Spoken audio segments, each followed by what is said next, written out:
長東村收樓都有段日子啦，仲諗緊點設計嘅朋友，睇下呢套啱唔啱你心水呢？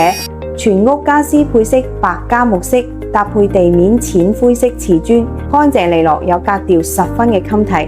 到頂鞋櫃錯落有致，佈置個換鞋燈，真係好實用嘅。客廳中間留返個電視位，其他做櫃好放嘢。全屋間咗2個房，拖門入嚟兒童房，家私靈活變通，地台床連衣櫃經典組合，空間幾細，少唔到學習區嘅。轉下主人房睇睇，做地台床話明慳地嘅，下邊好執嘢，床墊一鋪咩都睇唔到。呢邊細細空間做組合家私，咁就一下學習收納區都有齊啦。浴室同埋廚房都係重新規劃大變樣嘅，更加方便日常操作，同時做足儲物。幾愛全屋定製極致，利用每處空間，用專業經驗為你實現理想嘅家，令你更慳心。